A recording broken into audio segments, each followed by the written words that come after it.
ناظرین، آپ دیکھ رہے ہیں پاک ٹی وی لاہور نیوز۔ خبر شامل کرتے ہیں کانا سے۔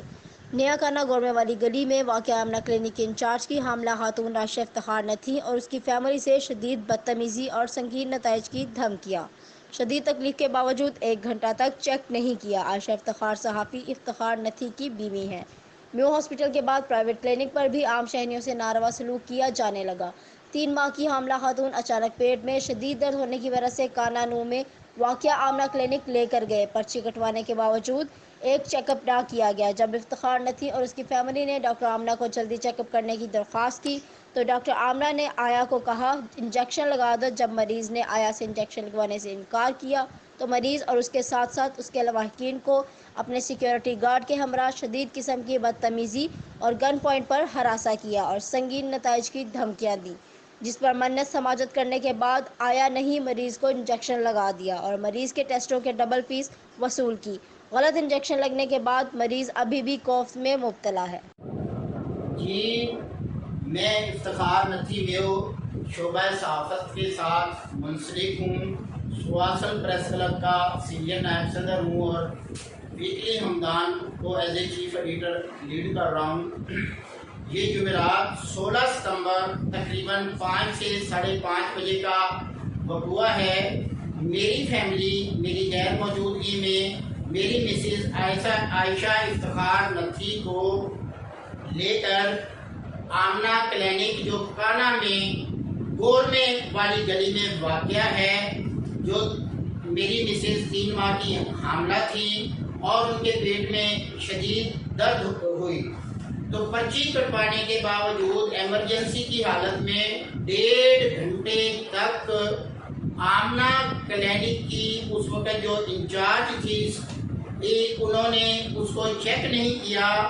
جب میں 1.5 گھنٹے بعد پہنچا ہوں تو میری فیملی نے بتایا کہ اتنا ٹائم گزر چکا ہے، ابھی تک پیشنٹ کو چیک نہیں کیا گیا، جبکہ پیشنٹ کی حالت بہت زیادہ خراب ہے۔ میں نے ان سے ریکویسٹ کی کہ میری پیشنٹ کو چیک کیا جائے، تو انہوں نے اپنی آیا کو کہا کہ اس کی بیوی کو انجیکشن لگا دو۔ میری بیوی نے آیا سے انجیکشن لگوانے سے انکار کیا تو آمنہ کلینک کی جو اس وقت انچارج تھی انہوں نے میری اتنی شدید تکلیف کی حالت میں میری بیوی میری فیملی اور مجھ سے شدید بدتمیزی کی، ہمیں دھمکیاں دی، ہمیں ہراساں کیا گیا۔ اپنے سیکورٹی گارڈ کو بلایا اور کہا کہ ان کو دھکے مار کے باہر نکال دو، ان کو سبق سکھاؤ۔ ہم نے منت سماجت کی کیونکہ مریض کی اس وقت حالت ایسی تھی کہ کسی اور ہاسپٹل میں اسے شفٹ نہیں کیا جا سکتا تھا، اور اس کے باوجود ہم سے ڈبل فیس چیک اپ کی اور ٹیسٹوں کی فیس وصول کی، جبکہ ہمیں یہ پتہ چلا ہے کہ یہ MBBS ڈاکٹر نہیں ہے، نان کوالیفائڈ ہے اور اس کو ٹیسٹ کرنے کا بھی اختیار نہیں ہے۔ اس کے باوجود ہم نے مجبوراً اس کو فیس پے کی، اور جب اگلے دن ہم میری فیملی ٹیسٹ رپورٹ لینے گئی تو اس وقت بھی ان سے شدید بدتمیزی کی گئی۔ میری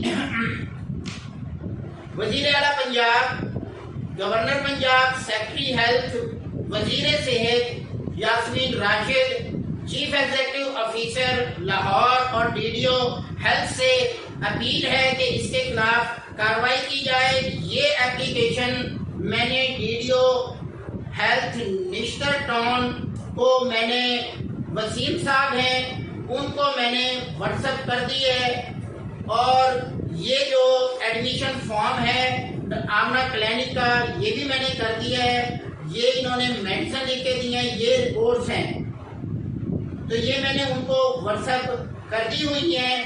تو میں یہ اپیل کرتا ہوں کہ ان کے خلاف قانون کے مطابق کارروائی کی جائے، اور میں یہ بتانا چاہتا ہوں کہ کیا ایک آیا گائنی کے حاملہ اور ایمرجنسی پیشنٹ کو جو شدید تکلیف میں مبتلا ہے، آیا کو یہ اختیار ہے کہ وہ انجیکشن لگا سکتی ہے؟ کیا اس کا ہاسپٹل جو ہے، اس کا جو سٹاف جو ہے وہ ہیلتھ کیئر کمیشن کے رولز کے مطابق ہے؟ یہ ہیلتھ کیئر کمیشن اور میڈیکل رولز کی خلاف ورزی کر رہے ہیں۔ مریضوں سے بدتمیزی کرنا ان کا معمول اور وتیرہ بن چکا ہے، اور ڈاکٹر مسیحا ہوتے ہیں لیکن یہ مسیحا کے روپ میں یہ درندہ صفت لوگ انسانی جانوں سے کھیل رہے ہیں۔ میں اپیل کرتا ہوں کہ ایسے عناصر کے خلاف قانون کے مطابق سخت کارروائی کی جائے، ہمارے ساتھ سخت زیادتی ہوئی ہے، ہمیں انصاف دلایا جائے۔ اور میں آپ کو یہ بھی بتانا چاہتا ہوں کہ میں اس علاقے کی ایک سیاسی شخصیت ہوں، میں نے پاکستان جمعیت علماء نورانی کے ٹکٹ پر ایم پی اے کا الیکشن لڑا ہے، میں پریس کلب کا سینئر نائب صدر ہوں، 2 اخبارات چلا رہا ہوں۔ اگر میرے جیسی سیاسی، سماجی اور صحافتی شخصیت کے ساتھ یہ ایسا سلوک کر رہے ہیں اور ہمارے ساتھ حد تک آمیز، توہین آمیز اور دھمکیوں پر مبنی سلوک کیا جا رہا ہے تو عام اور سادہ لوگ شہری ان سے کیسے محفوظ رہ سکتے ہیں؟